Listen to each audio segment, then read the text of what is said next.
Tonight, let's slip back in time to a warm summer evening in Philadelphia, sometime in the early days of July 1776.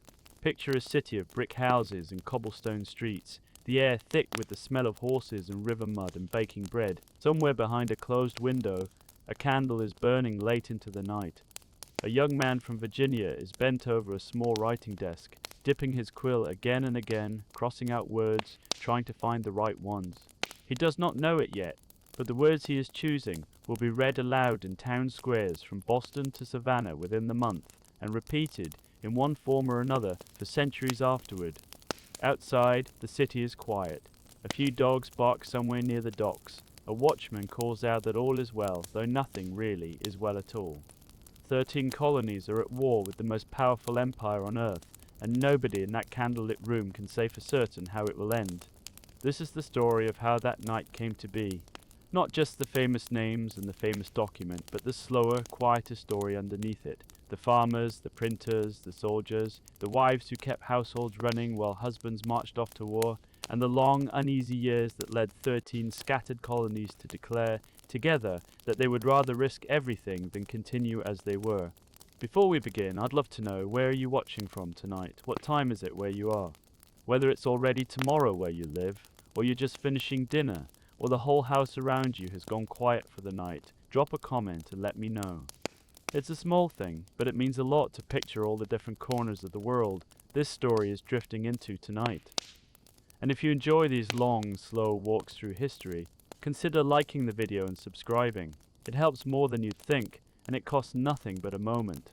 Now, let your shoulders drop, get comfortable, let the day fall away behind you. We begin not in 1770s, but decades earlier, in a scattered patchwork of colonies clinging to the eastern edge of a very large, very unfamiliar continent, most of whose people had never once thought of themselves as anything other than loyal subjects of the British Crown. Chapter 1. A Land of 13 Colonies. To understand how a revolution began, it helps to first understand what, exactly, was being revolted against. And in the middle of the 1700s, the honest answer is, not very much, at least not at first. The 13 British colonies that stretched along the Atlantic coast of North America were, for most of their history, remarkably loyal, remarkably British, and remarkably content to be so. They were not, however, remarkably similar to one another. This is one of the more surprising things about early America, something easy to forget once you know how the story ends. A merchant in Boston and a tobacco planter in Virginia and a Quaker farmer in Pennsylvania had more differences between them than similarities. They worshipped differently, spoke with different accents, built their houses in different styles, and in some cases had never even met anyone from a colony more than a few hundred kilometers from their own. The idea that they were all Americans, united by some shared identity, would have struck most of them as a strange and rather abstract notion. In the north, New England was a land of small farms, tight-knit villages, and a very serious relationship with religion. The descendants of the Puritans who had crossed the Atlantic more than a century earlier still shaped the rhythm of daily life in towns like Boston, Salem, and Providence. The church bell did not just call people to worship. It marked the hours of the day, announced deaths and births, and warned of fire or danger. A New England town was usually built around a central green, with the meeting house, half church, half town hall, standing at its heart. Winters were long and cold, the soil was often thin and rocky, and so New Englanders had turned early to the sea. Fishing fleets left Massachusetts harbors before dawn, and shipbuilders along the coast turned New England timber into some of the finest vessels in the British Empire. Boston, by the middle of the century, was a crowded, noisy port city of narrow streets, wooden wharves, and the constant creak and clatter of ships being loaded and unloaded. Further south, the middle colonies told a different story.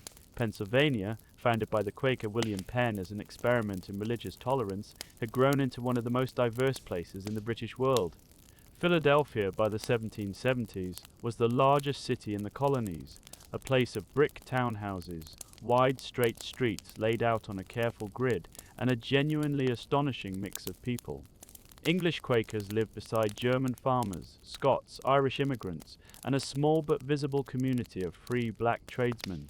You could walk down Market Street and hear 4 or 5 languages within a single block. New York, still recovering its old Dutch character beneath a layer of English rule, had a similar flavor, its harbor filled with ships from every corner of the Atlantic world. And then there was the South.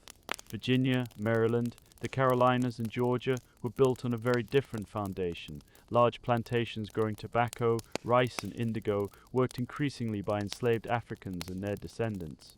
By the 1770s, enslaved people made up close to 40% of Virginia's population, and in South Carolina, they were the majority. Southern colonial society was built around a small class of wealthy planters, men like George Washington and Thomas Jefferson, who owned vast stretches of land and hundreds of enslaved people, and who modeled their lives, as much as the Atlantic would allow, on the English gentry they admired. Their grand houses sat along rivers that served as highways, since roads in the rural South were often little more than dirt tracks, and the closest thing to a town for miles might be a single courthouse, a tavern, and a church. Despite these differences, one thing did unite the 13 colonies for most of their history, a genuine, largely unquestioned loyalty to Britain. Most colonists thought of themselves as British subjects living overseas, enjoying what they believed were the rights of any Englishman, trial by jury, representative government in their own colonial assemblies, and protection under British law. They drank British tea, wore British cloth when they could afford it, followed British fashions with a slight delay, and celebrated the King's birthday with bonfires and toasts. Complaining about Parliament was a popular pastime in the same way complaining about weather or taxes has always been popular everywhere.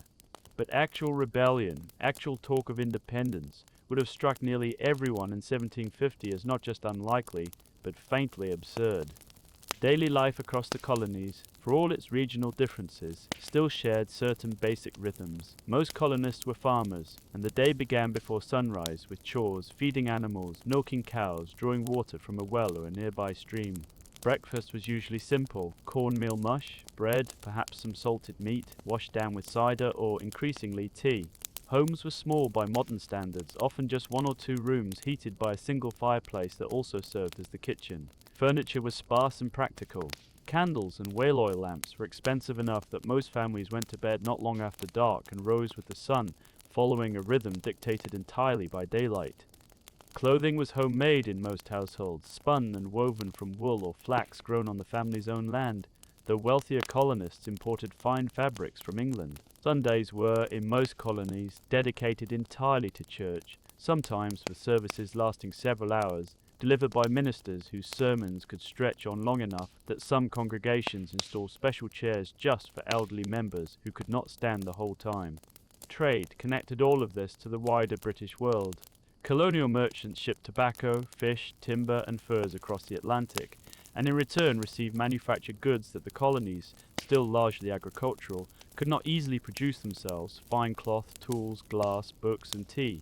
Always tea, which had become, by the mid-1700s, something close to a national obsession on both sides of the ocean.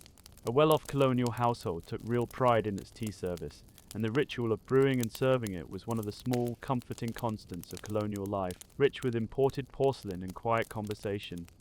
It is worth pausing here, in this world of tea ceremonies and Sunday sermons and long farming days, because it is easy, looking backward, to feel that revolution was somehow inevitable. It was not. For most of the 1700s, the colonies were a remarkably stable, remarkably loyal part of the British Empire.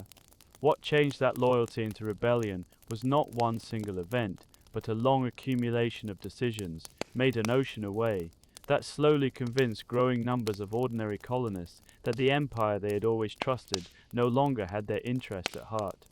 That story begins, somewhat unexpectedly, with a war fought largely over furs and forests, a war whose staggering cost would eventually reach into the pocket of every farmer, merchant and printer in British America. Chapter 2. The Seeds of Discontent.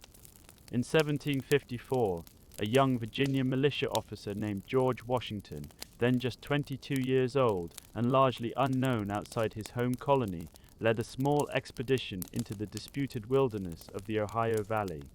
What followed there, a tense confrontation with French forces that ended in bloodshed, helped ignite a much larger conflict, the French and Indian War, as it came to be known in the colonies, part of a global struggle between Britain and France that Europeans called the 7 Years' War. The war dragged on for nearly a decade, and stretched from the forests of Pennsylvania to the plains of India. When it finally ended in 1763, Britain had won an enormous victory. France was forced to give up nearly all its territory in North America, and the British Empire suddenly controlled a vast new stretch of land west of the Appalachian Mountains, along with Canada and Florida. On a map, it looked like a triumph almost without precedent. But victories, as it turns out, can be expensive in ways that are not immediately obvious on a map. The war had roughly doubled Britain's national debt. British soldiers had spent years fighting and dying in the colonists' own telling to protect colonial settlers from French and indigenous attacks. And now Britain found itself responsible for governing an enormous new territory, including thousands of newly conquered French subjects and indigenous nations who had no interest in seeing British settlers pour across the mountains into their homelands.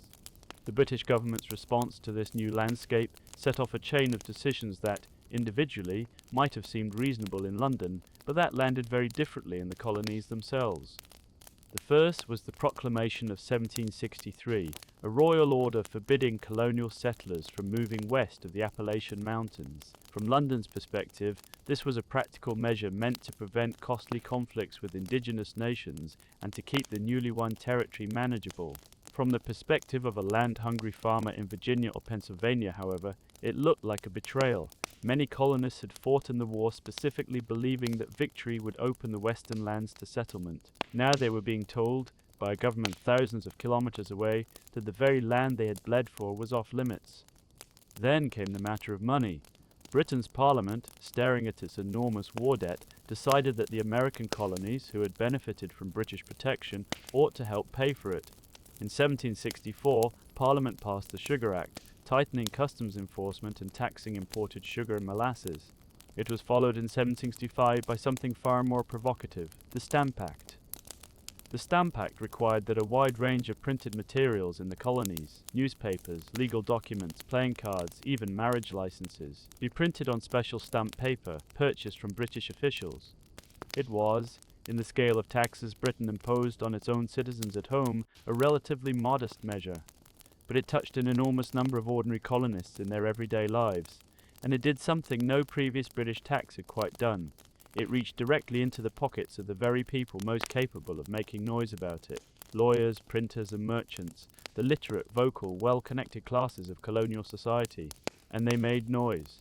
Colonial assemblies passed resolutions condemning the tax.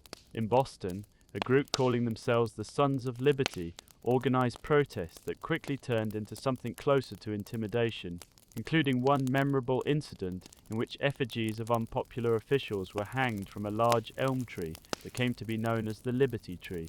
Crowds ransacked the home of Massachusetts Lieutenant Governor Thomas Hutchinson, destroying furniture, books, and family portraits in a night of violence that even many colonial leaders found troubling.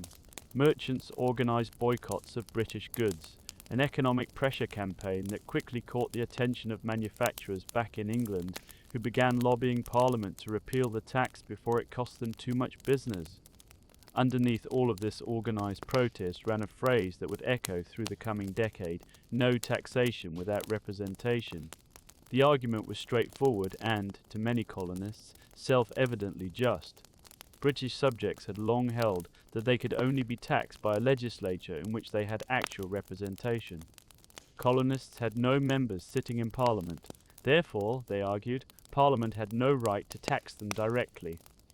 British officials countered that the colonies enjoyed what they called virtual representation, the idea that Parliament represented the interests of all British subjects everywhere, whether or not they had actually voted for anyone in it.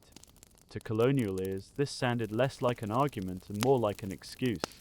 The Stamp Act was repealed in 1766, and church bells rang out across the colonies in celebration. But Parliament, in the same breath as the repeal, passed the Declaratory Act, quietly asserting that it retained full authority to make laws for the colonies in all cases whatsoever. It was a small, almost unnoticed clause at the time. It would matter a great deal later. What followed over the next several years was a slow, uneven rhythm of tension and calm, tax and repeal, protest and quiet. In 1767, Parliament tried again with the Townshend Acts, taxing imported goods like glass, paint, paper and tea. Colonial boycotts returned.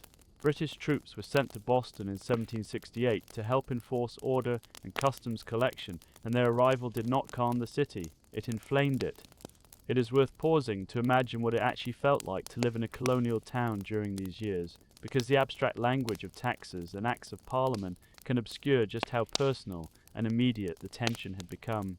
Imagine a Boston shopkeeper in 1768, closing up his store at dusk, watching British regulars in their bright red coats march past on evening patrol, their boots striking the cobblestones in unison. Imagine the quiet resentment of a family whose son had been pressed into unwanted lodging arrangements, forced by law to house British soldiers in spare rooms. Imagine the whispered conversations in taverns, where men who had once simply grumbled about faraway politics now spoke, in lowered voices, about resistance, about rights, about what it might actually mean to stand up to the largest empire on earth. Not everyone in the colonies felt this way, of course. Loyalty to the crown remained strong in many places, particularly among wealthier merchants who depended on British trade, royal officials who owed their positions to the crown, and ordinary colonists who simply could not imagine, or did not want, a break from Britain. These loyalists, as history would come to call them, would eventually number in the hundreds of thousands, and their story is often left out of the grand, triumphant version of the Revolution, though it deserves to be remembered. Families were divided by these politics in ways that echoed, in their own quiet fashion, the divisions any civil conflict brings. Brothers stopped speaking to brothers, sons broke with fathers. Neighbors who had shared fences and church pews for years found themselves suddenly, painfully, on opposite sides of an argument that would not go away. By the end of the 1760s, the city of Boston in particular had become something like a pressure cooker, its narrow streets filled with soldiers who did not want to be there, and townspeople who increasingly did not want them there either. It was only a matter of time before that pressure found a release, and it did, on a cold March evening in 1770, in a way that would give the growing resistance movement one of its first martyrs. Chapter 3: Boston, a City on Edge. To understand what happened in Boston in the years leading up to the Revolution, you first have to understand what kind of city it was. By the 1770s, Boston was home to roughly 16,000 people, packed onto a small, hilly peninsula connected to the mainland by a narrow strip of land called the Neck. It was, in many ways, a city defined by its harbour. Wharves stretched out into the water like fingers, lined with warehouses, rope walks and shipyards. The air smelled of salt tar fish and the sharp tang of drying cod, which hung in rows from wooden racks near the waterfront. At dawn, the harbour came alive with the sounds of gulls, creaking rigging, and dock workers calling to one another as they unloaded barrels of molasses, rum, and manufactured goods from England. Boston was also, by British colonial standards, an unusually political city. Town meetings, where property-owning male residents gathered to debate and vote on local matters, were held regularly in Faneuil Hall, a large brick building near the waterfront that still stands today. These meetings gave ordinary Bostonians, shopkeepers, artisans, sailors, a genuine voice in local governance and a genuine taste for the kind of vigorous, sometimes rowdy public debate that would later fuel revolutionary politics. Into this already tense environment, in the autumn of 1768, came British troops. Roughly 4,000 soldiers were stationed in a city of 16,000 civilians, a ratio that meant it was nearly impossible to walk down a Boston street without encountering a British regular. Many soldiers, poorly paid, took on part-time work in the city to make ends meet, which put them in direct economic competition with local tradesmen, another small but constant source of friction layered on top of the larger political grievances. The tension finally broke on the evening of March 5, 1770. A crowd of Bostonians, provoked in part by an earlier scuffle between a wigmaker's apprentice and a British officer over an unpaid bill, gathered near the customs house and began taunting a lone British sentry, throwing snowballs, ice and oyster shells. More soldiers arrived to support him. The crowd grew larger and louder. In the confusion and shouting, someone struck a soldier, knocking him to the ground. Moments later, shots rang out. When the smoke cleared, 5 colonists lay dead or dying, including a dock worker of mixed African and Native American descent named Crispus Attucks, who is often remembered as one of the first casualties of the revolutionary cause, though at the time he was simply one of many angry Bostonians in that crowd. Colonial propagandists moved quickly. A silversmith named Paul Revere produced an engraving of the event, dramatically titled "The Bloody Massacre," depicting British soldiers firing in an organized line into a peaceful, unarmed crowd. It was not, by most careful accounts, an entirely accurate depiction of the chaotic and mutual violence that had actually unfolded that night, but it spread rapidly through colonial newspapers and did exactly what it was designed to do. It turned a messy street confrontation into a symbol of British tyranny. Interestingly, in one of history's small humanizing details, the soldiers involved were defended in court by none other than John Adams, a Boston lawyer who would later become one of the most passionate advocates for independence. Adams believed, deeply, in the principle that every accused person deserved a fair trial, even unpopular British soldiers accused of killing colonists. He took the case at real risk to his own reputation, and in the end, most of the soldiers were acquitted, with 2 convicted of manslaughter and given a reduced punishment. It is a reminder that the people who would later lead a revolution were not cartoonish radicals, but genuinely thoughtful men wrestling, often in contradictory ways, with ideas of law, justice, and loyalty. For a few years after the Boston Massacre, tensions eased slightly. Most of the Townshend duties were repealed, leaving only a tax on tea, kept in place largely as a symbolic assertion of Parliament's authority to tax the colonies at all. But in 1773, Parliament passed the Tea Act, an act that, ironically, actually lowered the price of tea in the colonies by allowing the struggling British East India Company to sell directly to American consumers, bypassing colonial merchants. Parliament assumed, reasonably enough from a purely economic standpoint, that colonists would simply be pleased to have cheaper tea. They were not. Colonial leaders saw the Tea Act for what it also was, a way of getting colonists to accept, quietly and painlessly, a tax they had previously refused. If they bought the tea, even at a lower price, they would be implicitly accepting Parliament's right to tax them. On the night of December 16, 1773, a group of Bostonians, many disguised, somewhat unconvincingly, as Mohawk warriors, boarded 3 ships anchored in Boston Harbor and dumped 342 chests of British tea into the water. It took several hours. Witnesses later described the strange, almost dreamlike scene, dark figures moving efficiently across the ship's decks in the cold December night, the splash of tea chests hitting the harbor water, the smell of tea leaves soaking into the December sea, so thick that residents later said the harbor smelled of tea for days afterward, and that tea leaves washed ashore for weeks. Crowds gathered on the docks to watch in near silence, careful not to interfere or loot the ships themselves. This was, they insisted, an act of political protest, not theft. Britain's response to the Tea Party was swift and severe. Parliament passed a series of punishing laws in 1774 that colonists came to call the Intolerable Act. Boston's port was closed entirely until the destroyed tea was paid for, a devastating blow to a city whose entire economy depended on maritime trade. Massachusetts's colonial government was placed under much tighter royal control. British officials accused of crimes could now be tried in Britain rather than in the colonies, removing them from local juries. And colonists were once again required to house British soldiers in their own homes if needed. Rather than isolating and punishing Massachusetts into submission, as Parliament had intended, the Intolerable Acts had the opposite effect. Colonies that had previously squabbled among themselves, that had different economies, different religions, and different regional interests, suddenly found common cause. If Parliament could do this to Massachusetts, many reasoned, it could do the same to any of them. Sympathy and aid poured into Boston from other colonies, rice from South Carolina, wheat from Virginia, livestock from Connecticut. It was, in its own quiet way, one of the first genuine moments of intercolonial solidarity, a small preview of the united front that would eventually declare independence together. In September of 1774, delegates from 12 of the 13 colonies gathered in Philadelphia for what became known as the First Continental Congress.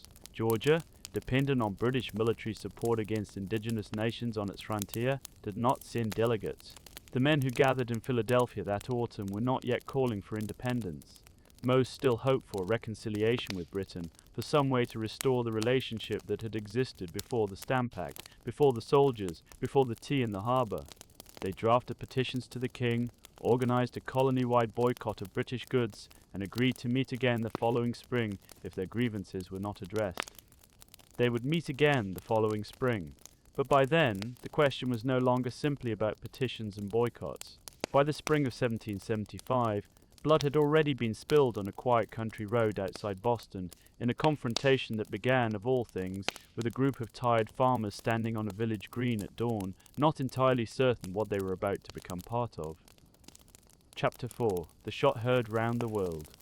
By the spring of 1775, the countryside around Boston had become something like a slow-burning fuse. British General Thomas Gage, serving as both military commander and Royal Governor of Massachusetts, had spent months watching colonial militias quietly gather weapons and gunpowder in towns outside the city. These militias called themselves Minutemen, a name that captured exactly what they were meant to be: ordinary farmers, blacksmiths and shopkeepers who kept their muskets by the door and their powder horns filled, ready to muster at a moment's notice if trouble came. It is worth pausing here to picture what a Minuteman actually was, because the name carries a certain heroic weight today that can obscure just how ordinary these men really were. A typical Minuteman was not a soldier by profession. He was a farmer who had perhaps seen brief militia service years earlier, a man in his 20s or 30s or even older, who spent his days ploughing fields or repairing fences and kept his old musket, often inherited from a father or grandfather, hanging above the fireplace.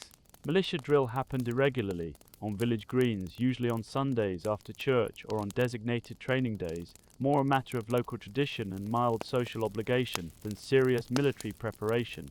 Nobody training on Lexington Green in the winter of 1774 particularly expected to use those skills against the British Army itself. They expected, if anything, to use them against indigenous raids, or perhaps, in the back of their minds, against exactly the kind of crisis that was now unfolding. On the night of April 18, 1775, General Gage sent roughly 700 British soldiers marching quietly out of Boston under cover of darkness, aiming to seize a cache of colonial weapons and gunpowder stored in the town of Concord, and, if possible, to capture two prominent radical leaders, Samuel Adams and John Hancock, believed to be staying nearby in Lexington. But colonial intelligence networks were faster and more organized than Gage anticipated. That same night, riders set out from Boston to warn the countryside that the British were moving. The most famous of these riders was Paul Revere, the same silversmith who had engraved the Boston Massacre print 5 years earlier. Popular legend has Revere galloping through the night shouting, "The British are coming!" Though this particular detail is almost certainly an embellishment added by later storytellers, most colonists at the time still considered themselves British too, and a warning phrased that way would have made little sense. What Revere and his fellow riders, including a lesser-known rider named William Dawes, actually did was move quietly from house to house, farm to farm, alerting local militia leaders and committees of safety that the regulars were on the march. The image of that night is worth sitting with for a moment. A lone rider on horseback, moving through dark New England countryside lit only by moonlight, stopping at farmhouse doors, knocking, delivering his message in a low, urgent voice, and moving on before the sound of hoofbeats could draw unwanted attention. Church bells and gunfire were used in some towns as further alarm signals, echoing across dark fields and waking families from sleep with the news that something long feared and long half expected was finally happening. By the time the British column reached Lexington in the grey light just before dawn on April 19th, roughly 70 Massachusetts militiamen had gathered on the town green, a modest patch of grass at the center of a small farming community. They were vastly outnumbered, and their commander, a militia captain named John Parker, reportedly told his men not to fire unless fired upon, but to stand their ground if the British wanted a fight. Nobody, on either side, seems to have actually planned for this to become a battle. What happened next has been debated by historians for 2.5 centuries, and the honest answer is that nobody knows for certain who fired first. A shot rang out from somewhere, an unclear origin that has since been immortalized simply as "the shot heard round the world," a phrase later coined by the poet Ralph Waldo Emerson.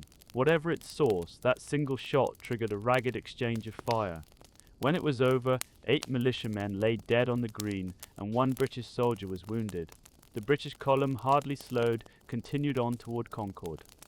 At Concord, the British searched for the hidden weapons and gunpowder, finding relatively little, as most of it had already been moved to safer hiding places once word of the approaching soldiers spread. At the North Bridge just outside town, A larger and more organized group of colonial militia, several hundred strong by this point, confronted a smaller British detachment. This time, the fighting was more clearly, deliberately mutual, with volleys exchanged on both sides. Several men fell dead on both sides in the exchange at the bridge, a spot that is preserved today quiet and green, with a small stone marker noting exactly where American militia first stood their ground against British regulars in organized battle. What followed was, in some ways, the most remarkable part of the entire day. As the British column began its long march back toward Boston, militia companies from surrounding towns, having heard the alarm bells and gunfire, converged on the road from every direction. What had begun as a single confrontation on a village green became, over the course of that long afternoon, a running battle along nearly 20 kilometers of country road.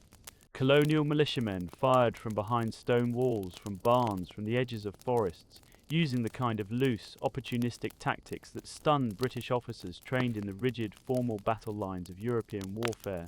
By the time the exhausted British column finally reached the safety of Boston that evening, having been reinforced partway through by additional troops sent out from the city, they had suffered over 200 casualties. Colonial losses were far lighter. News of Lexington and Concord spread through the colonies with startling speed, carried by riders who changed horses at relay points along the way, much as the alarm itself had spread that first night.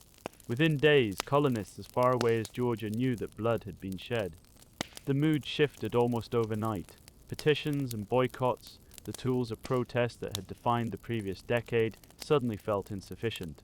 Militia companies from across New England began marching toward Boston, and within weeks, a loose, disorganized colonial force of thousands had effectively surrounded the city, trapping the British Army and its loyalist sympathizers inside. It is worth noting, gently, that even now, in the immediate aftermath of actual bloodshed, most colonists still did not think of themselves as fighting for independence.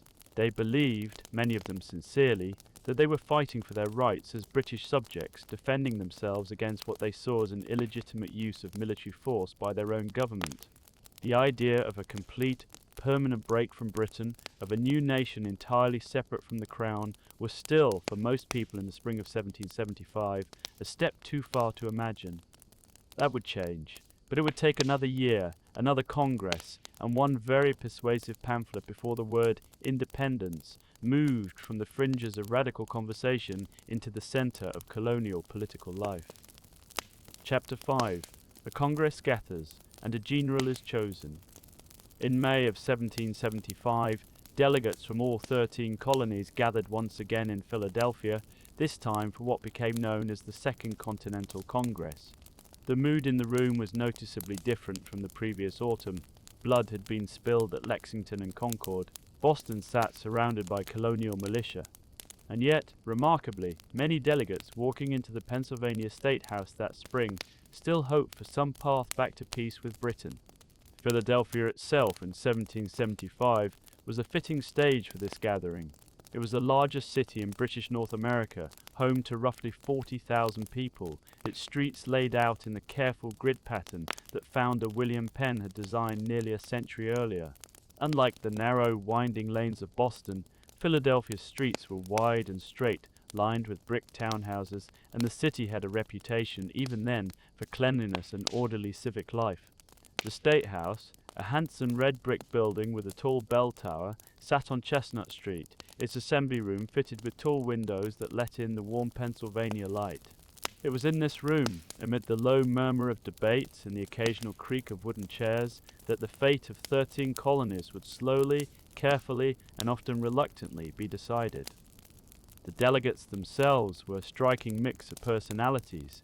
There was Benjamin Franklin, already world famous at nearly 70 years old as a scientist, writer, and diplomat, recently returned from years spent in London trying, without success, to smooth over relations between Britain and the colonies. There was John Adams of Massachusetts, sharp-tongued, restless, and utterly convinced that reconciliation with Britain was no longer possible, a position that made him, for a time, one of the more isolated voices in the room.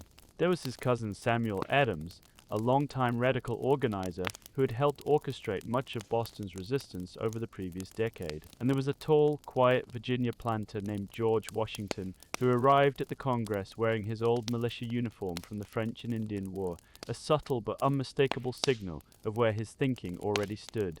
One of the Congress's first and most consequential decisions was to formally adopt the ragtag militia force gathered outside Boston as a unified Continental Army, and to choose a commander to lead it. The choice of Washington was, in some ways, as much political as military. He had real military experience from the French and Indian War, yes, but just as importantly, he was a Virginian, and appointing a Southern commander to lead what had so far been overwhelmingly a New England fight helped bind the colonies together as something more than a collection of regional grievances. When Washington accepted the commission in June of 1775, he reportedly told Congress, with evident sincerity, that he did not feel himself equal to the task, and that he would accept no salary for his service beyond his expenses. He then set out for Boston, arriving to find an army that was, in his own private assessment, closer to an armed mob than a proper military force, poorly supplied, loosely disciplined, and desperately short of gunpowder.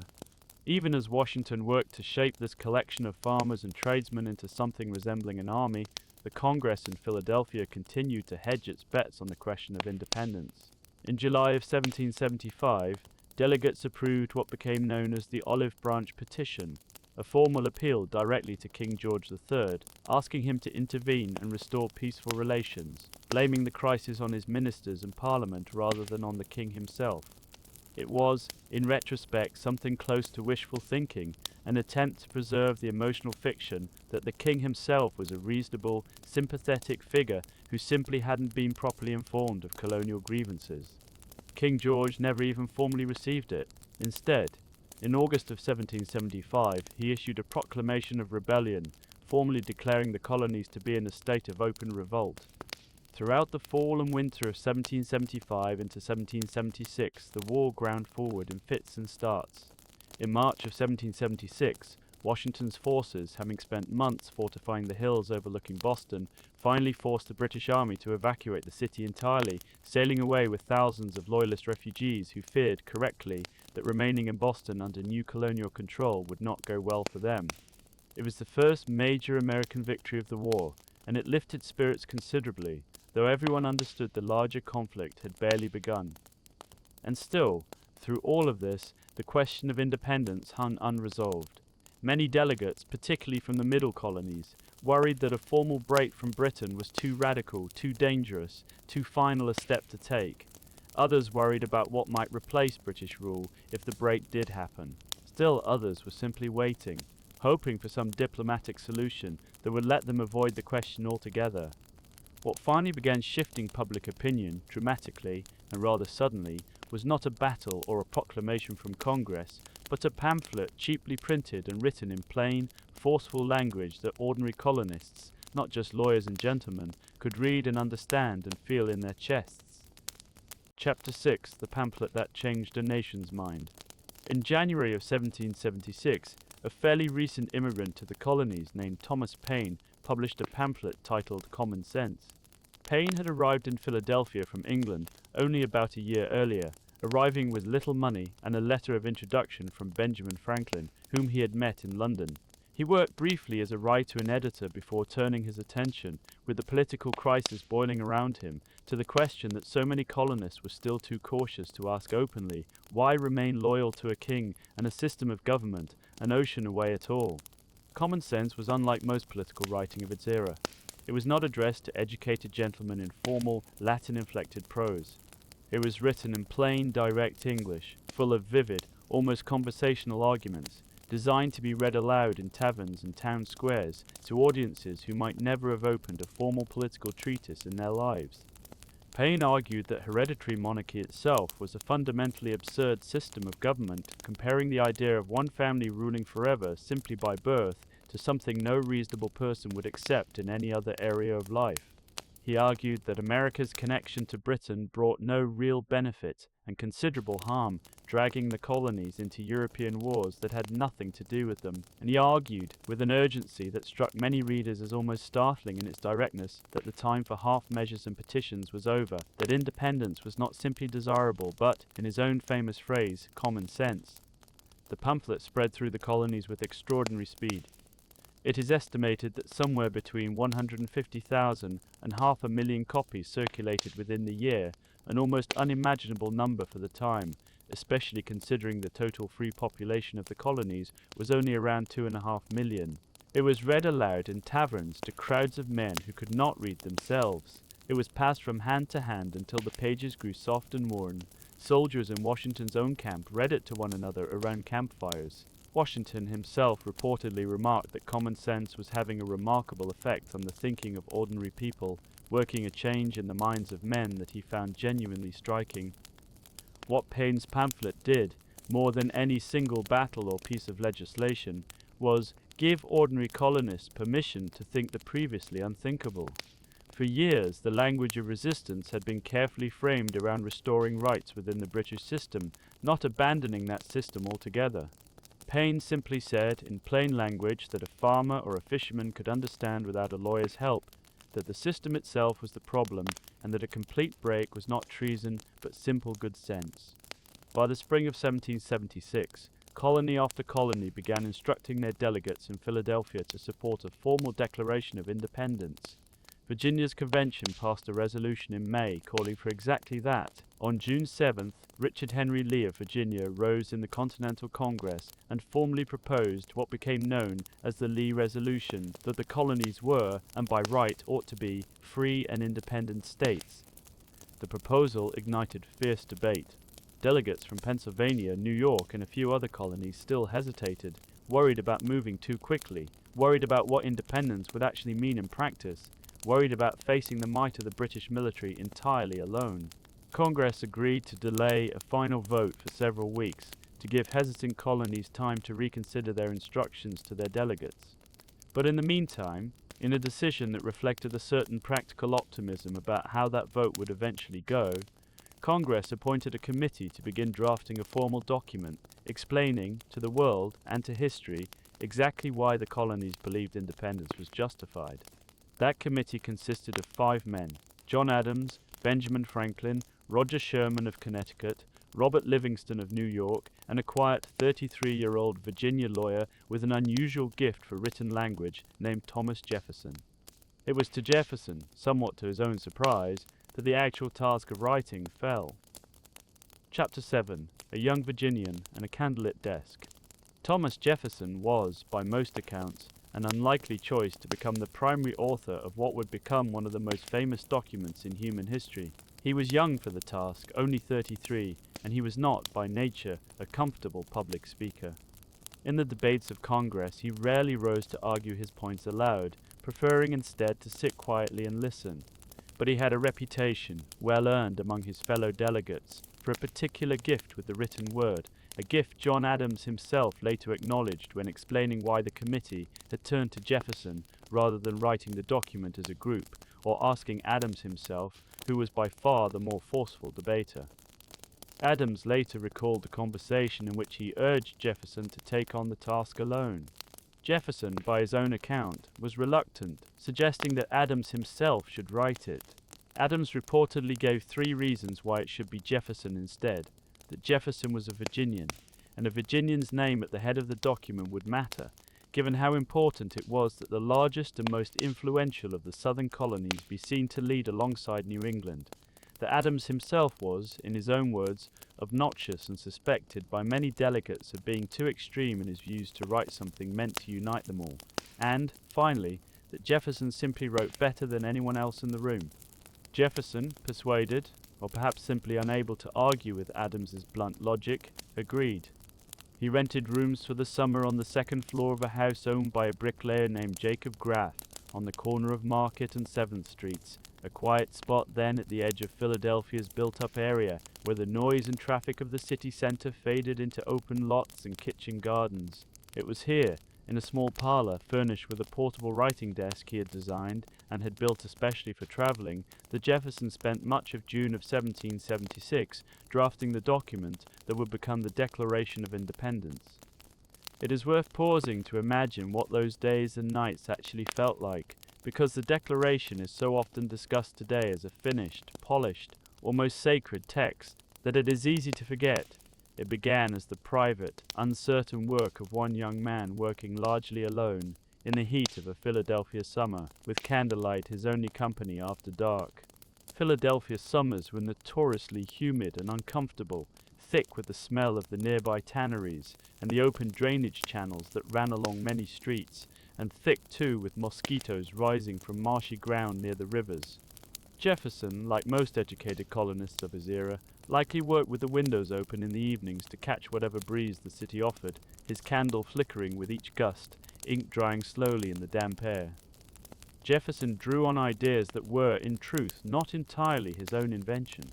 He himself later said that he had not aimed at originality of principle, but had tried instead to express what he called the common sense of the subject, to put into clear and forceful words the political philosophy that had been circulating for decades among Enlightenment thinkers, particularly the English philosopher John Locke, whose ideas about natural rights, government by consent, and the right of a people to overthrow a government that violated their fundamental liberties, had shaped colonial political thought for a generation. Jefferson also drew, more immediately, on the language of Virginia's own recently drafted Declaration of Rights, written mostly by his fellow Virginian, George Mason, just weeks earlier, which had already declared that all men are by nature equally free and independent, and possess certain inherent rights. What Jefferson produced was structured with a kind of careful, almost legal logic. It opened with a broad philosophical statement about the nature of government and human rights, the section containing the words that would become the most famous in American political history, that all men are created equal and are endowed by their Creator with certain unalienable rights, among these life, liberty, and the pursuit of happiness. It then moved into a long, specific list of grievances against King George III, cataloguing in detail the various acts and policies that the colonies believed justified their break from British rule, everything from taxation without consent to the quartering of troops to the dissolving of colonial legislatures. And it closed with a formal declaration that the United Colonies were, and of right ought to be, free and independent states. There is something worth noting here about the famous line, "All men are created equal," a phrase that has echoed through more than 2 centuries of American history, invoked by abolitionists and suffragists and civil rights leaders alike, each generation holding the nation to a standard it had not yet met. Jefferson wrote those words while personally enslaving over 100 people at his Virginia plantation, Monticello, a contradiction that his contemporaries were aware of even at the time, and one that Jefferson himself, in private writings across his life, seemed to wrestle with without ever resolving. An early draft of the Declaration actually included a passage condemning the transatlantic slave trade, blaming King George for perpetuating it, though the passage was, notably, removed during the editing process in Congress, likely at the insistence of delegates from South Carolina and Georgia, whose economies depended heavily on enslaved labor, and possibly with quiet relief from some northern delegates whose own regions still profited from the slave trade as well. It is one of the quieter, sadder details of that summer, a moment where the document could have said more, and did not. Jefferson's draft went first to Adams and Franklin, who made a number of small edits. Franklin, in particular, was known for his gift for tightening prose, and it was reportedly Franklin who changed Jefferson's original phrase, "We hold these truths to be sacred and undeniable," to the simpler, more forceful, "We hold these truths to be self-evident," a small change that nonetheless gives the sentence much of the confident, almost mathematical certainty it still carries today. The revised draft then went to the full Congress, where it would undergo a far more extensive and, for Jefferson, rather painful process of public editing. Chapter 8. The Days Before. By late June of 1776, the atmosphere in Philadelphia had grown tense in a way that went beyond the usual business of Congress. Delegates who had spent months hoping for reconciliation now understood that a vote on independence was approaching, whether they felt ready for it or not. Letters flew back and forth between Philadelphia and colonial capitals, as delegates saw updated instructions from home and as colonies still holding out, particularly Pennsylvania and New York, worked through their own internal divisions over how to proceed. On July the 1st, Congress reconvened to debate Richard Henry Lee's resolution for independence, the very question that had been set aside weeks earlier to allow time for reflection.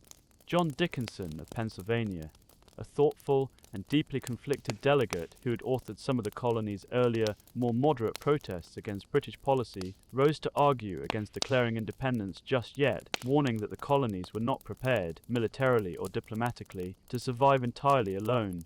John Adams rose in response and argued, with the blunt conviction that had made him both effective and, in his own words, obnoxious to some of his colleagues, that the moment for hesitation had passed.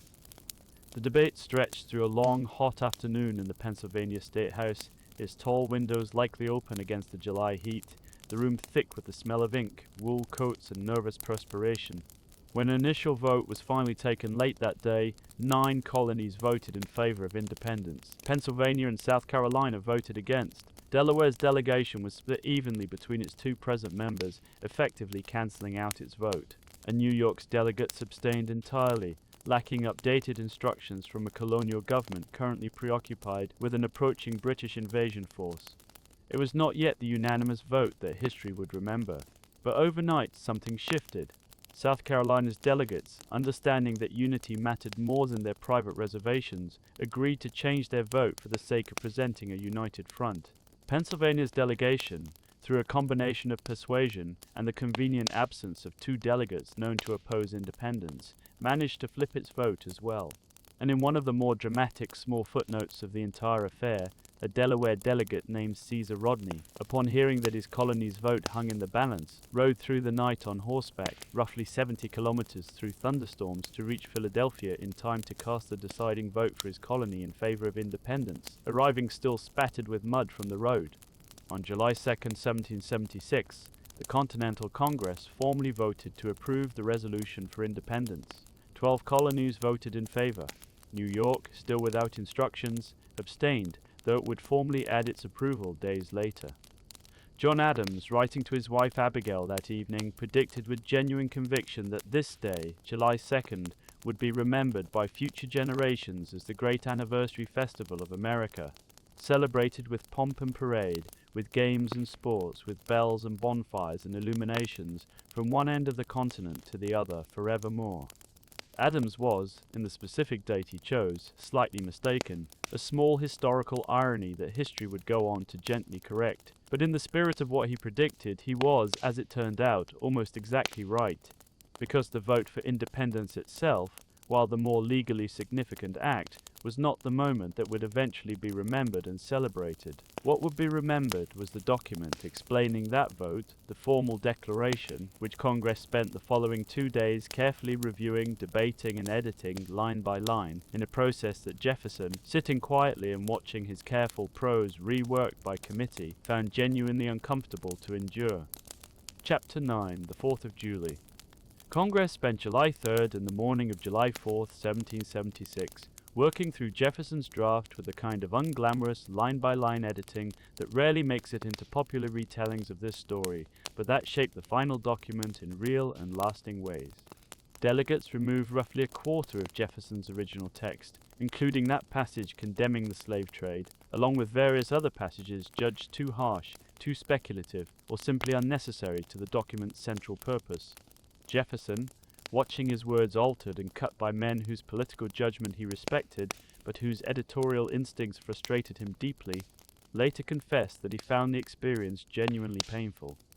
Franklin, sitting near him, reportedly tried to comfort his younger colleague with a gentle, characteristically Franklin anecdote about a hatmaker who kept shortening the wording on his shop sign after well-meaning friends kept suggesting further edits, a small joke meant to remind Jefferson that this was simply the nature of collaborative work and not a personal judgment on his talent.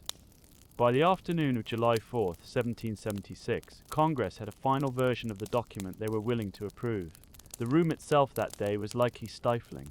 Philadelphia summers were humid, and the windows of the State House, kept shut for much of the debate to prevent eavesdroppers or simply to keep out the buzzing swarms of flies that gathered near a nearby livery stable, would have trapped the heat of some 50-odd men in heavy wool coats, arguing and sweating through what was, by any measure, an extraordinarily consequential afternoon. Congress formally adopted the Declaration of Independence that day, July 4th, a date that would become, through the accident of which draft happened to be finalized and printed first, the date remembered ever after, even though the actual vote for independence had technically occurred 2 days earlier, on July 2nd. That evening, the approved text was sent to a local printer named John Dunlap, who worked through the night setting the document in type and running off copies on his printing press, copies that came to be known as the Dunlap broadsides. It is worth imagining, for a moment, what that printing must have felt like. The smell of ink and hot metal type in a cramped Philadelphia print shop after dark. The rhythmic clatter and thump of the printing press being worked by hand, sheet after sheet, hour after hour through the night. Each page carrying words that, if the rebellion failed, could be read in a courtroom as evidence of treason against the crown, a crime that in Britain still carried the penalty of death. It is also worth pausing here on a detail that surprises many people learning this story for the first time. The famous image of 56 delegates gathering together to sign the Declaration on July 4th itself, the scene depicted in John Trumbull's celebrated painting that hangs today in the United States Capitol, did not actually happen quite that way. Most delegates did not sign the document on July 4th at all. The formal signing ceremony, where most delegates actually added their names to the engrossed parchment copy, the elegant handwritten version prepared by a congressional clerk, took place primarily on August the 2nd, nearly a month later, with a handful of signatures trickling in even later than that, as absent delegates returned to Philadelphia or new delegates took their seats.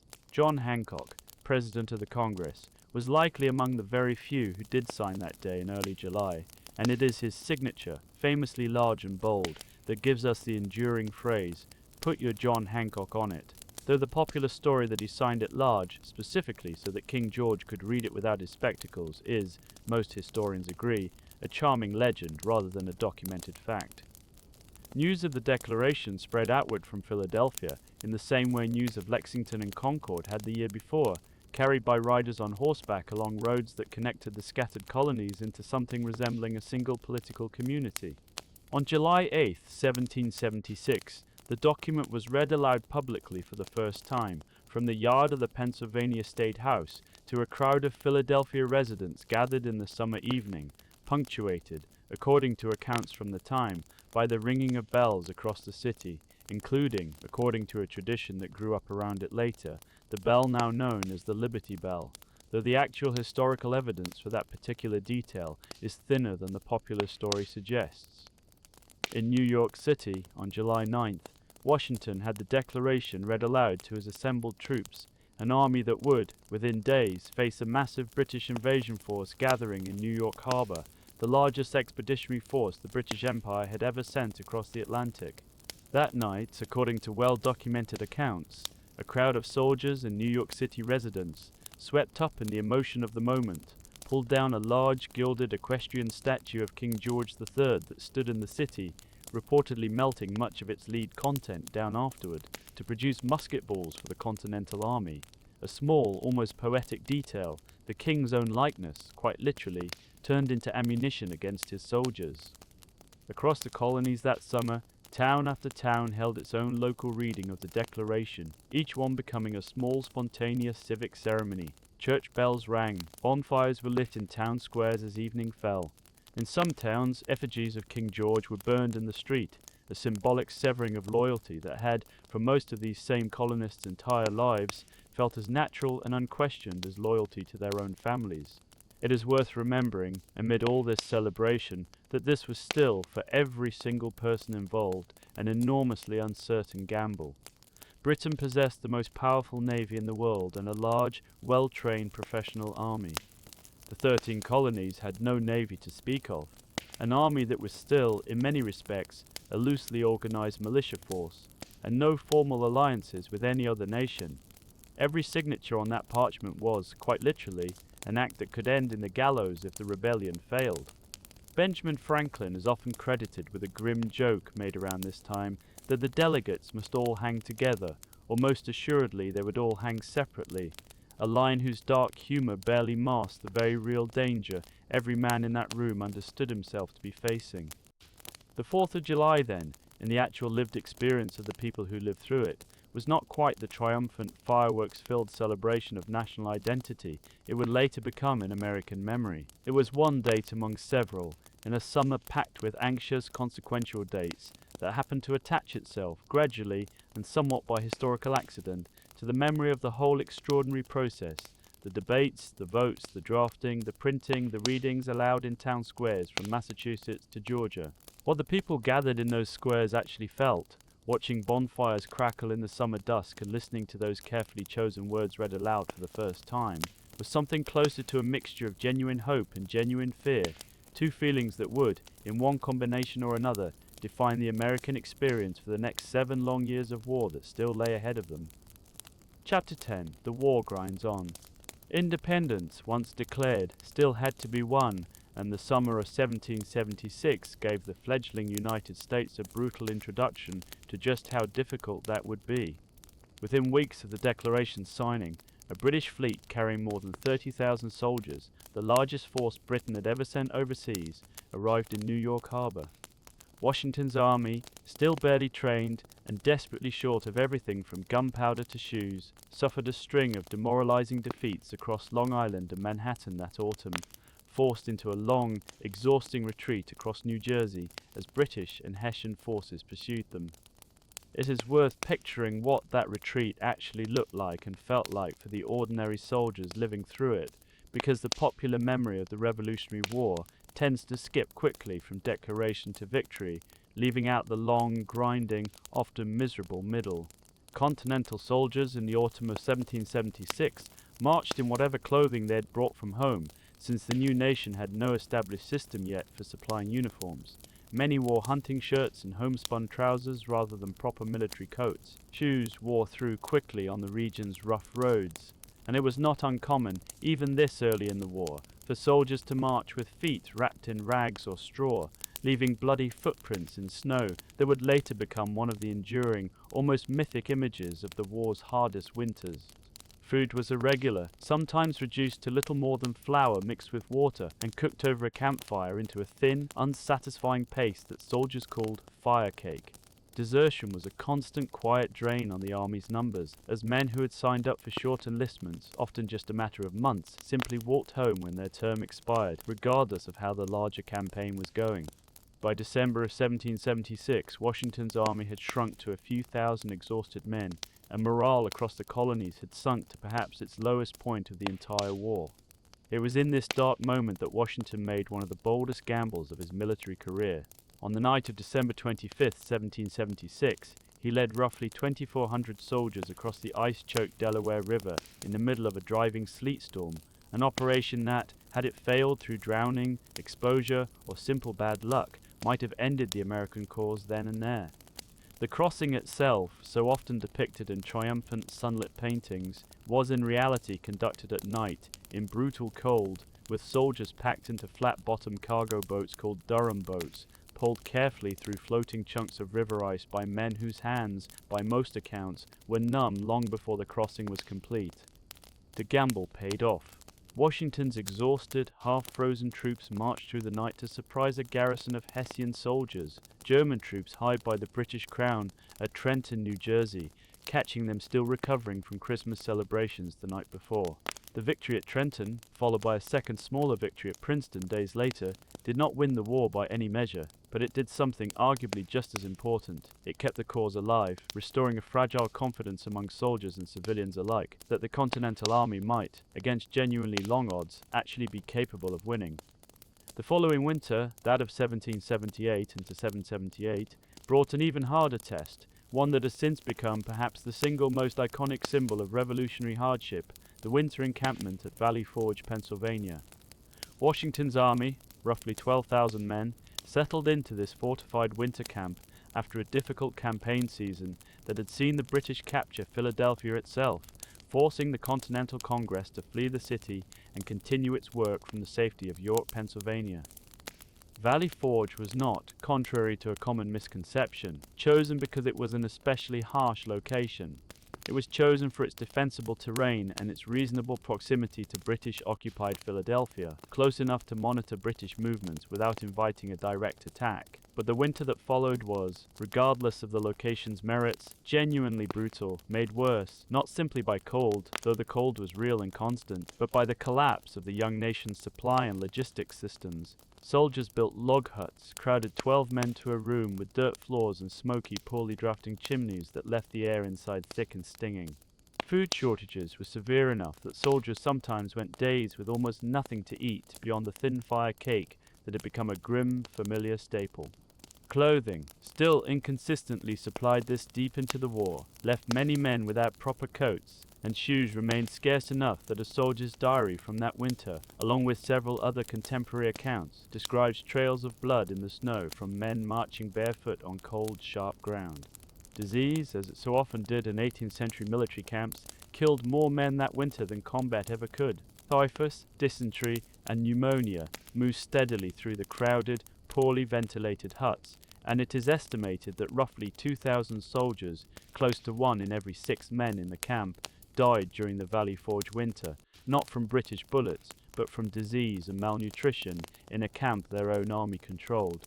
And yet, remarkably, it was also during this same brutal winter that the Continental Army was fundamentally transformed into a genuinely professional fighting force, largely through the efforts of a Prussian volunteer officer named Baron Friedrich Wilhelm von Steuben, who arrived at Valley Forge in February of 1778 carrying letters of recommendation from Benjamin Franklin, whom he had met while Franklin served as an American diplomat in Paris.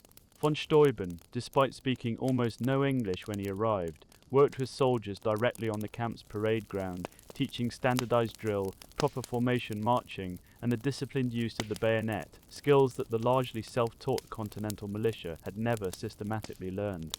Soldiers who witnessed his training sessions later describe von Steuben's colorful, exasperated shouting, delivered in a mixture of German, French, and increasingly creative English, as he attempted to correct the same mistakes over and over, occasionally calling on a bilingual aide to translate his more elaborate curses. It became, in its own way, one of the winter's few sources of genuine amusement amid the surrounding hardship, and it worked. By spring, the army that marched out of Valley Forge was noticeably more disciplined, more confident, and more capable than the one that had struggled through the campaign season before. It is worth remembering, too, that this army was not made up solely of white farmers and tradesmen fighting for an abstract idea of liberty, however sincerely many of them believed in that idea. Black soldiers, both free men and, in some cases, enslaved men, promised freedom in exchange for service, fought in continental ranks throughout the war, most famously in integrated regiments from New England, where roughly 1 in 10 continental soldiers by some estimates was black. Their contributions were real, their risks were often greater than those faced by their white comrades, and their story has, for much of American history since, received far less attention than it deserves.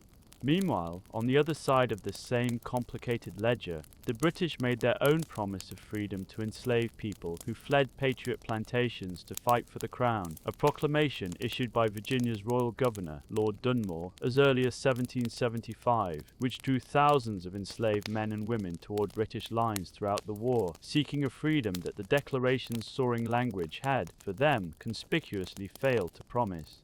Women, too, shaped the daily texture of camp life in ways that rarely make it into popular retellings.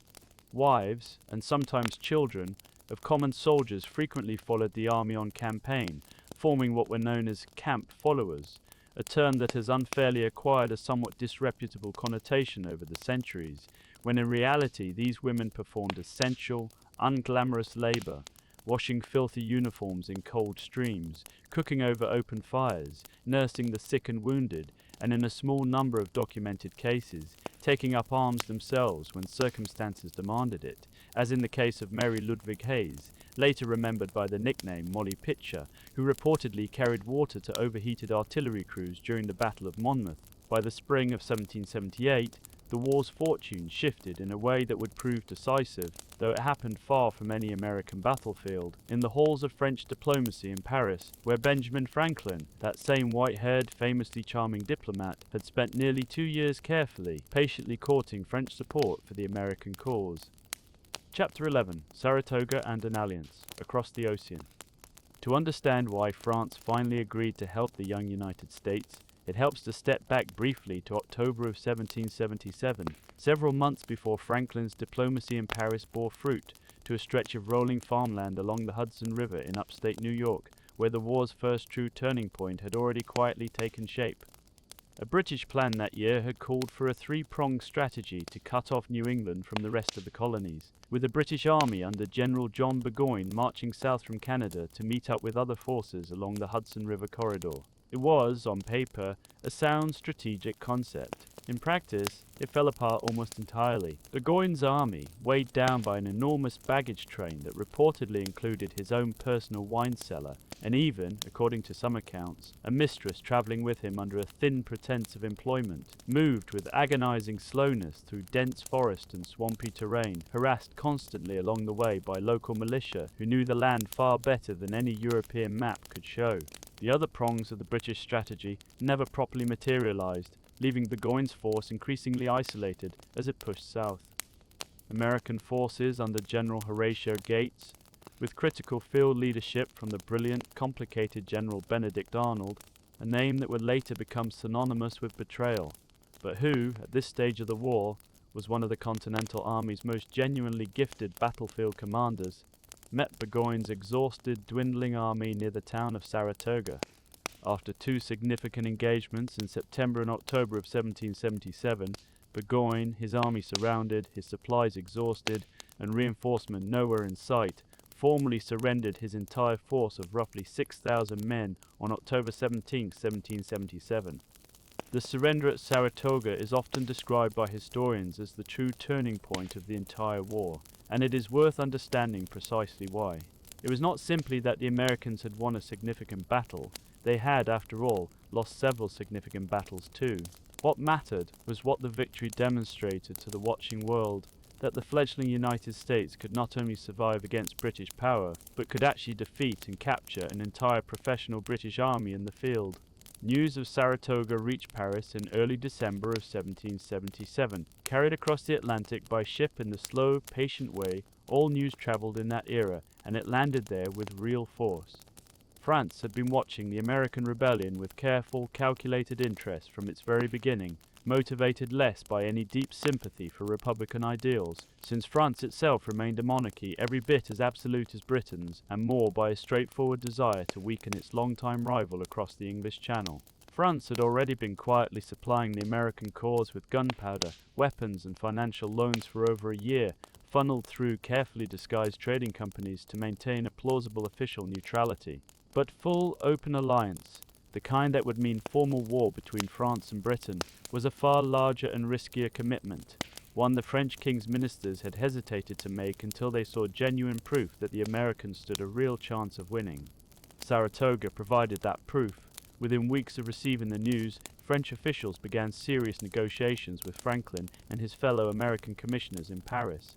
Franklin himself, during these years in France, had become something of a genuine celebrity, cultivating a carefully crafted public image as a simple, wise frontier philosopher, favoring plain brown suits and a distinctive fur cap over the powdered wigs and elaborate fashions of the French court, an image that charmed Parisian society even as it served Franklin's deeper diplomatic purposes. French aristocrats reportedly had his image printed on snuff boxes, medallions, and prints sold throughout the city, and Franklin, whatever his private feelings on the matter, seemed to understand exactly how useful this kind of celebrity could be to the cause he represented. On February 6, 1778, France and the United States signed a formal treaty of alliance, France's first explicit acknowledgement of American independence and its first open commitment to military cooperation against Britain.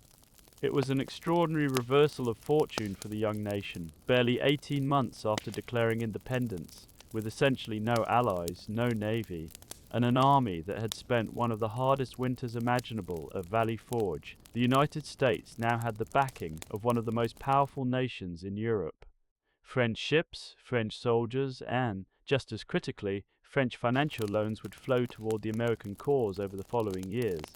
And Britain, which had previously fought a colonial rebellion in relative isolation, now found itself facing a genuinely global conflict, with French forces threatening British interests not just in North America, but across the Caribbean, in India, and eventually in direct naval engagements in European waters as well.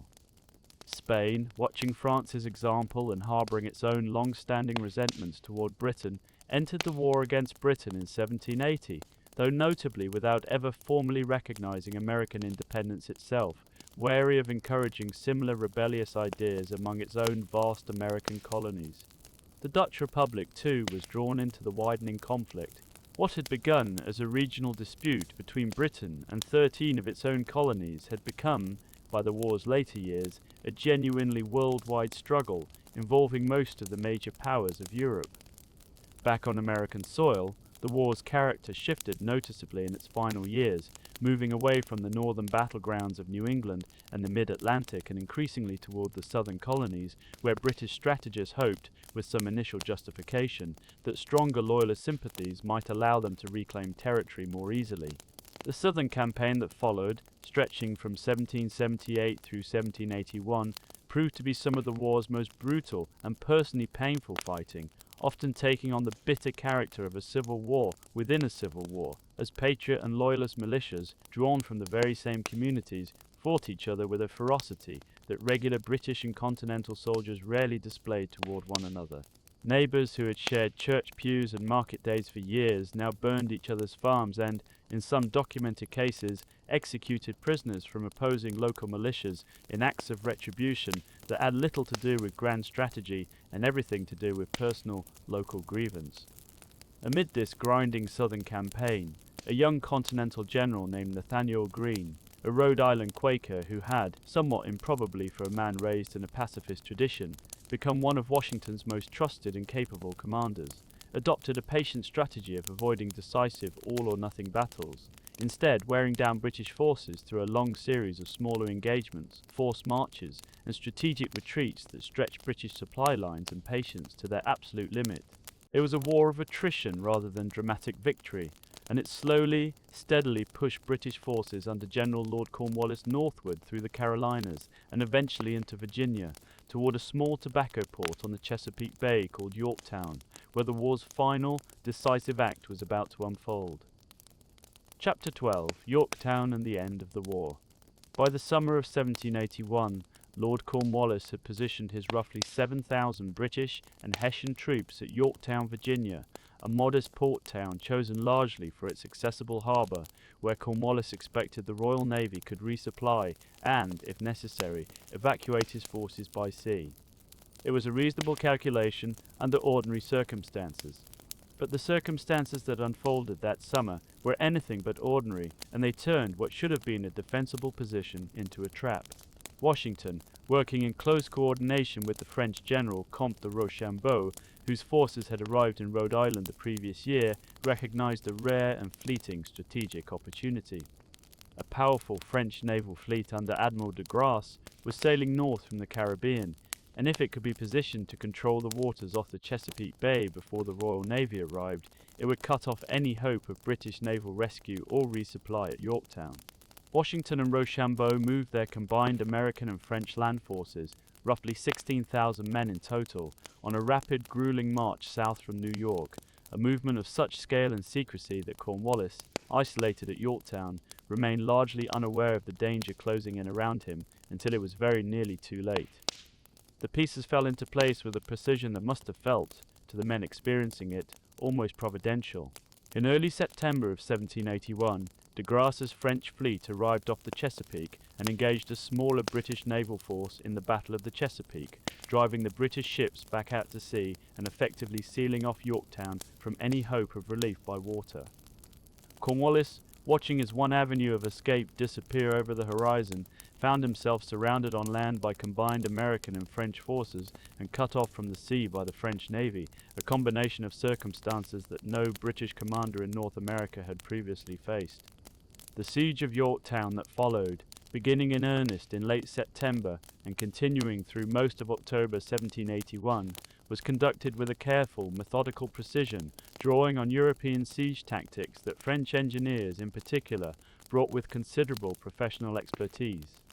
American and French soldiers dug a series of parallel trenches, gradually advancing closer to the British fortifications while artillery bombardment steadily wore down Cornwallis's defences and his soldiers' resolve. Conditions inside the besieged town grew increasingly desperate. Food supplies dwindled. Disease spread among crowded, exhausted troops, and the constant thunder of American and French artillery, described by witnesses on both sides as nearly continuous during the siege's final days, left little rest for anyone still capable of standing watch. On October 17, 1781, 4 years to the day after Burgoyne's surrender at Saratoga, a British drummer boy climbed atop the earthworks at Yorktown and began beating a signal for parley, a request to negotiate surrender terms, his small, exposed figure and steady drumbeat cutting through the artillery smoke in a moment that witnesses on both sides later described as strangely quiet and almost surreal after days of continuous bombardment. 2 days later, on October 19, 1781, Cornwallis's army formally surrendered. Cornwallis himself, citing illness, a claim many historians have long suspected, was at least partly a face-saving excuse to avoid the personal humiliation of surrendering in person, sent his second-in-command, General Charles O'Hara, to hand over his sword. British troops marched out of Yorktown between two long lines of American and French soldiers to formally lay down their arms, reportedly, according to a persistent and evocative, if not entirely verified tradition, to the tune of an old English song called The World Turned Upside Down, a title that captured, with unintentional poetry, exactly what the moment represented. News of the surrender at Yorktown reached Philadelphia by courier in the early morning hours of October 24, 1781, and the story of that night's celebration has become one of the war's more charming small anecdotes. A night watchman, making his usual rounds through the sleeping city, is said to have called out the hour along with the extraordinary news together, shouting into the darkened streets that it was past 2 o'clock in the morning and Cornwallis was taken, waking residents from their beds to spread word of the victory before dawn had even properly broken. Candles appeared in windows throughout the city as the news spread house to house, and by full morning, Philadelphia was alive with the kind of spontaneous, disbelieving joy that comes only after years of grinding uncertainty. Yorktown did not immediately end the war on paper. Scattered fighting continued in various theaters for nearly 2 more years, and British forces still occupied New York City and a handful of other American ports. But politically, Yorktown proved decisive in a way that few battles in history managed to be. News of Cornwallis's surrender, reaching London in late November of 1781, effectively ended British political will to continue fighting a war that had already cost enormous sums of money and, perhaps just as importantly to a war-weary British public, had now failed decisively twice, first at Saratoga and now again at Yorktown. Lord North, Britain's Prime Minister throughout most of the war, reportedly received the news of Yorktown's surrender with the physical shock of a man taking a ball in the breast, pacing his room and repeating, again and again, "Oh God, it is all over," a reaction that, whether recorded with perfect accuracy or slightly embellished by later historians, certainly captured the genuine despair the news produced throughout the British government. Formal peace negotiations began in Paris the following year, drawing out over many long months of careful, often tense diplomacy between American commissioners, including Franklin, John Adams and John Jay, and their British counterparts. The final Treaty of Paris was signed on September 3, 1783, formally ending the Revolutionary War and, remarkably, granting the new United States far more generous terms than many observers had expected, including recognition of full independence and control over a substantial stretch of territory extending west to the Mississippi River, far beyond the narrow coastal strip the 13 colonies had originally occupied. The last British troops departed New York City on November 25, 1783, a date that New Yorkers celebrated for generations afterward as Evacuation Day, watching from the docks as British ships finally sailed out of the harbor for good. Washington himself entered the city that same day at the head of a small procession, and a few weeks later, in a moment of genuine historical significance that surprised many observers both in America and in the watching courts of Europe, he formally resigned his military commission to Congress, deliberately relinquishing the very power that many feared he might instead choose to seize permanently for himself, following the pattern of ambitious generals throughout history who had used their armies to become kings or dictators rather than simply going home. When King George III, according to a story recorded by the American painter Benjamin West, was told that Washington intended to give up his command and return quietly to his farm at Mount Vernon rather than seize power, the king reportedly said that if Washington truly did that, he would be the greatest man in the world. Washington did exactly that, riding home to Virginia in time, he hoped, to spend Christmas with his family after nearly 9 years away. The revolution, after 8 long years of war since the first shots at Lexington, was at last formally, legally over. What remained was the far less dramatic, far more uncertain work of actually building a nation out of 13 colonies that had only ever truly agreed, in the end, on the single narrow point that they no longer wished to be ruled by Britain. Chapter 13. A Fragile New Nation. Peace, when it finally arrived in 1783, did not deliver the tidy, satisfying resolution that 8 years of sacrifice might have seemed to promise. What it delivered instead was a strange, uncertain kind of quiet, the sort that follows any long and exhausting struggle, when the fighting has stopped, but nothing yet has replaced it with any real sense of stability. The 13 former colonies, now 13 independent states, found themselves loosely bound together under a document called the Articles of Confederation, adopted during the war itself, but revealing, almost immediately upon peace, just how weak a governing structure it actually was. Congress under the Articles had no power to levy taxes directly, no power to regulate trade between the states, and no real authority to enforce its own decisions. It could ask the states for money to pay off the enormous war debts still owed to soldiers, to French creditors, and to ordinary citizens who had lent supplies or currency to the struggling cause, but it could not compel any state to actually pay. Soldiers who had endured Valley Forge and the long southern campaigns often went home with back pay still owed to them, sometimes for years, a bitter footnote to the sacrifices they had made, one that would eventually boil over into open unrest, most famously in a Massachusetts uprising known as Shays' Rebellion in 1786, when struggling farmers and former soldiers, furious over debt collection and courthouse foreclosures, took up arms against their own state government. Daily life in the years just after the war carried its own particular texture, one shaped by both genuine relief and genuine uncertainty. Soldiers returning to farms and workshops found households that had, in many cases, been run for years entirely by wives and daughters, women who had managed accounts, negotiated with creditors, planted and harvested crops, and made countless decisions that pre-war custom would never have entrusted to them. Many of these women, once their husbands returned, quietly resumed more traditional domestic roles, but the experience of those wartime years had shifted something in how a growing number of American women thought about their own capabilities, a shift that would echo forward, slowly and unevenly, into the following century's movements for greater rights. The economic picture, meanwhile, remained genuinely difficult. Continental currency, printed in enormous quantities to fund the war effort, had become so devalued by war's end that the phrase, "not worth a continental," entered everyday American speech as shorthand for something utterly worthless. Trade with Britain, once the economic lifeblood of colonial life, was now complicated by tariffs and restrictions between two nations that had so recently been at war. Merchants who had once shipped freely throughout the British imperial trading system now had to rebuild commercial relationships essentially from scratch.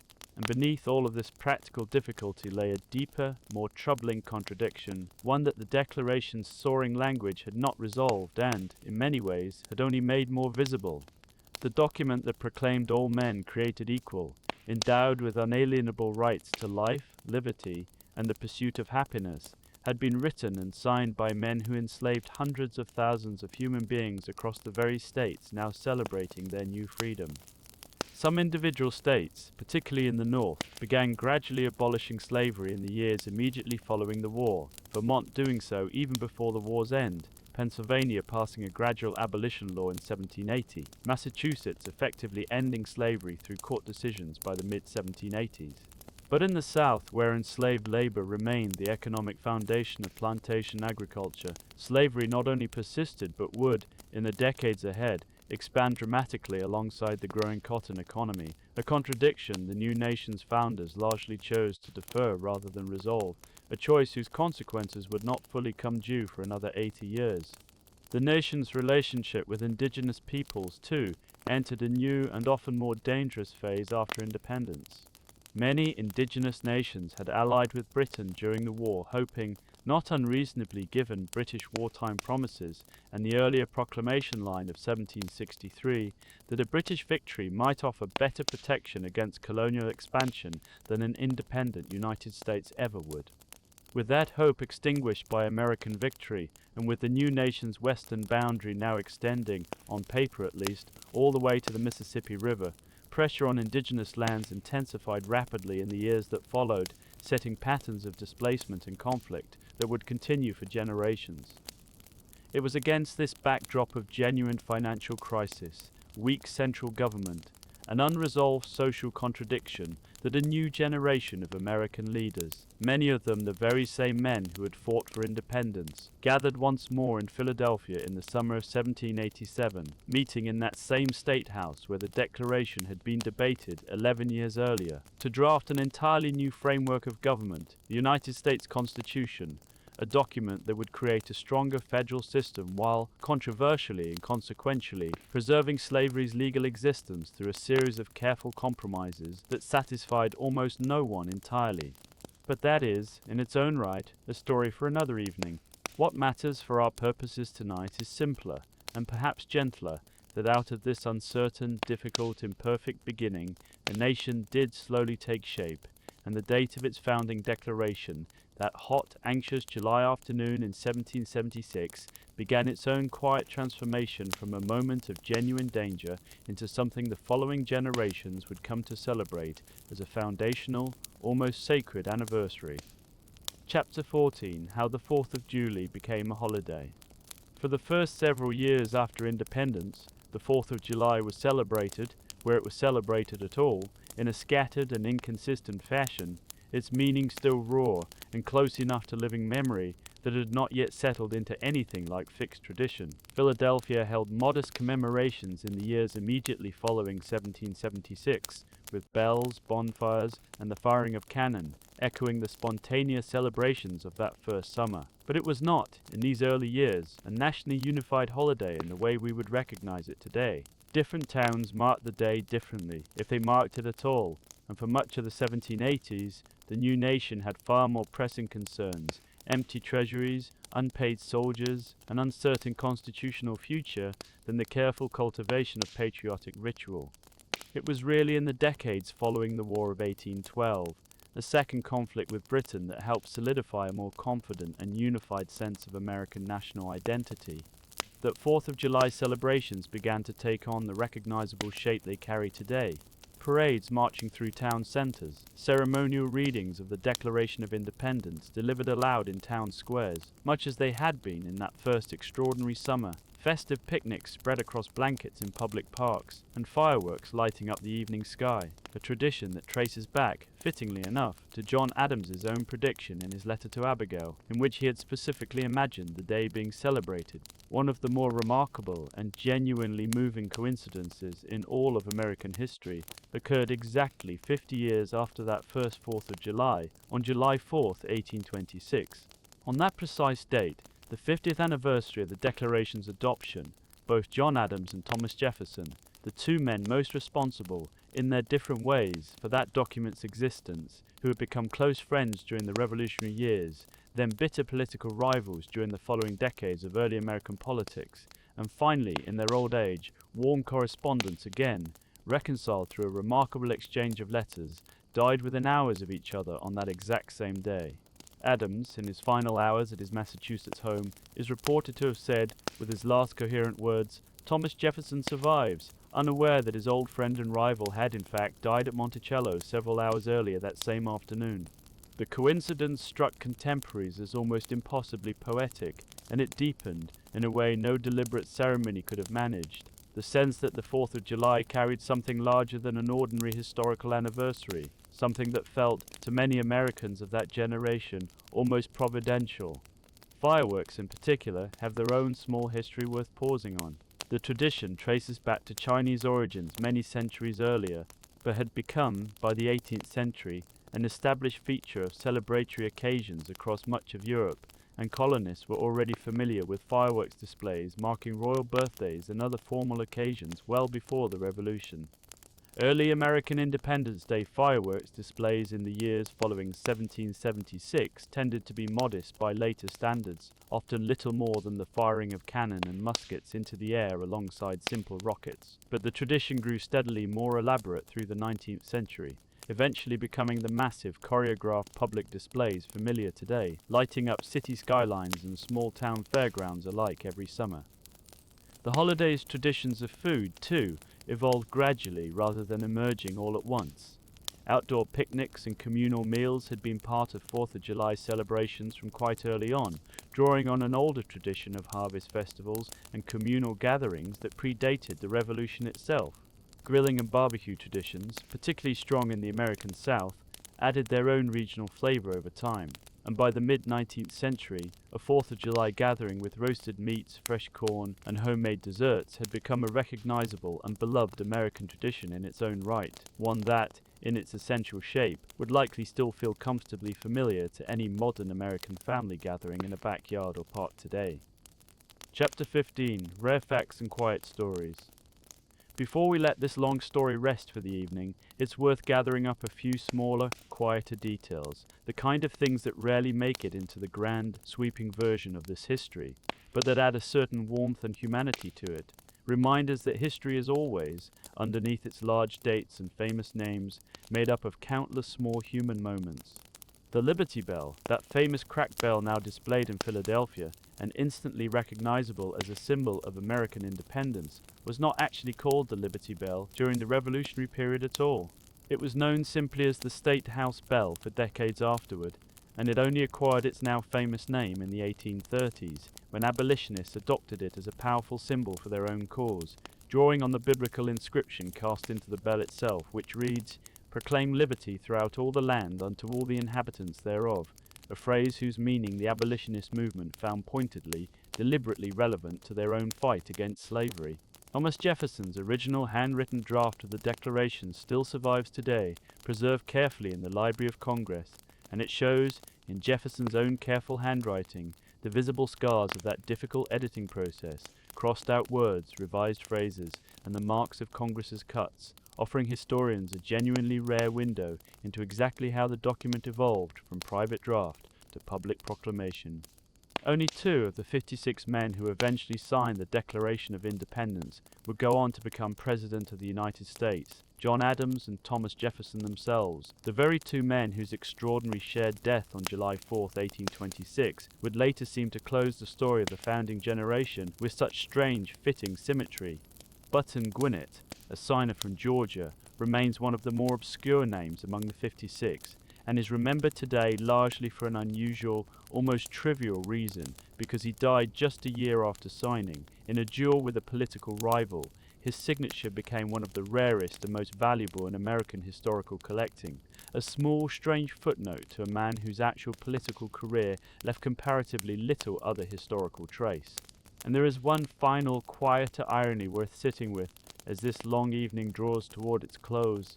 The phrase most associated with American independence, the shot heard round the world, was not actually coined during the Revolution itself, but was written more than 60 years later, in 1837, by the poet and essayist Ralph Waldo Emerson, in a poem commemorating the dedication of a monument at Concord's North Bridge. It is a reminder of just how much of what we now consider fixed, permanent historical memory was actually built gradually, generation by generation, through poems, paintings, monuments, and stories, told and retold, each layer added long after the actual events themselves, shaping how we remember a moment that the people living through it experienced with far more uncertainty, far more fear, and far more ordinary human confusion than the polished version handed down to us today. Gentle conclusion. And so, quietly, the long story of that hot Philadelphia summer comes to rest. It began, if you remember, with a candle burning late in a rented room on Market Street, a young man crossing out words and searching for better ones, uncertain whether what he wrote would be remembered as the founding words of a new nation, or the evidence used to hang him and his fellow delegates for treason. It carried us through village greens at dawn, through a besieged Boston harbor smelling of spilled tea, through the long, cold march of ragged soldiers leaving bloody footprints in snow, through a night crossing of an ice-choked river, through a Prussian officer teaching farmers to march in a Pennsylvania winter camp, and finally to a quiet Virginia tobacco port, where a British army, its escape cut off by sea and by land, laid down its arms while a lone drummer boy beat a steady, quiet rhythm through the settling smoke. It is, in the end, a story about ordinary people making an extraordinarily uncertain decision together, a decision that could just as easily have ended in failure, in scattered colonies quietly returned to British rule, their leaders hanged or exiled, their brief declaration remembered only as a footnote to a failed rebellion. It did not end that way. But it is worth remembering, gently, as you drift towards sleep tonight, that the people who lived through it did not know how it would end. They simply chose, in the face of genuine fear and genuine uncertainty, to try. The candle in that Philadelphia parlor has long since burned out. The ink has long since dried on that carefully preserved parchment. But something of that summer, its heat, its fear, its fragile hope, still lingers quietly in the background of every 4th of July gathering, every distant sound of fireworks drifting through a warm summer night, whether or not anyone pauses to remember exactly where it all began. If you're still awake, there's another story waiting for you quietly whenever you're ready for it. And if this one kept you company tonight, you know what to do. A small like, perhaps a subscription, perhaps a comment telling me where in the world you watched this from and what time it was when you finally closed your eyes.